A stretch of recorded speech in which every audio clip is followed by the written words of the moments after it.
Hey everyone, I want to talk about something important today because it's time to get back to our roots around free expression on Facebook and Instagram. I started building social media to give people a voice. I gave a speech at Georgetown 5 years ago about the importance of protecting free expression, and I still believe this today. But a lot has happened over the last several years. There's been widespread debate about potential harms from online content. Governments and legacy media have pushed to censor more and more. A lot of this is clearly political, but there's also a lot of legitimately bad stuff out there. Drugs, terrorism, child exploitation. These are things that we take very seriously, and I want to make sure that we handle responsibly. So we built a lot of complex systems to moderate content. But the problem with complex systems is they make mistakes. Even if they accidentally censor just 1% of posts, that's millions of people. And we've reached a point where it's just too many mistakes and too much censorship.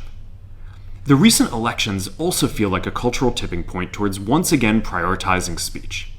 So we're going to get back to our roots and focus on reducing mistakes, simplifying our policies, and restoring free expression on our platforms. More specifically, here's what we're going to do. First, we're going to get rid of fact checkers and replace them with community notes similar to X, starting in the US. After Trump first got elected in 2016, the legacy media wrote non-stop about how misinformation was a threat to democracy. We tried in good faith to address those concerns without becoming the arbiters of truth. But the fact-checkers have just been too politically biased and have destroyed more trust than they've created, especially in the US. So over the next couple of months, we're going to phase in a more comprehensive community notes system. Second, we're going to simplify our content policies and get rid of a bunch of restrictions on topics like immigration and gender that are just out of touch with mainstream discourse. What started as a movement to be more inclusive has increasingly been used to shut down opinions and shut out people with different ideas, and it's gone too far.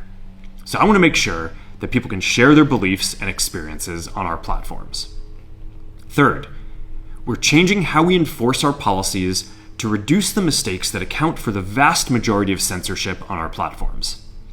We used to have filters that scanned for any policy violation. Now, we're going to focus those filters on tackling illegal and high-severity violations. And for lower-severity violations, we're going to rely on someone reporting an issue before we take action. The problem is that the filters make mistakes, and they take down a lot of content that they shouldn't. So by dialing them back, we're going to dramatically reduce the amount of censorship on our platforms. We're also going to tune our content filters to require much higher confidence before taking down content. The reality is that this is a trade-off. It means we're going to catch less bad stuff, but we'll also reduce the number of innocent people's posts and accounts that we accidentally take down. Fourth, we're bringing back civic content. For a while, the community asked to see less politics because it was making people stressed. So we stopped recommending these posts. But it feels like we're in a new era now, and we're starting to get feedback that people want to see this content again. So we're going to start phasing this back into Facebook, Instagram, and Threads while working to keep the communities friendly and positive. Fifth, we're going to move our trust and safety and content moderation teams out of California, and our US-based content review is going to be based in Texas. As we work to promote free expression, I think that it will help us build trust to do this work in places where there is less concern about the bias of our teams. Finally, we're going to work with President Trump to push back on governments around the world that are going after American companies and pushing to censor more. The US has the strongest constitutional protections for free expression in the world. Europe has an ever-increasing number of laws institutionalizing censorship and making it difficult to build anything innovative there.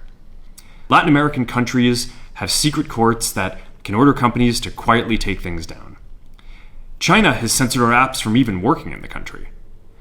The only way that we can push back on this global trend is with the support of the US government.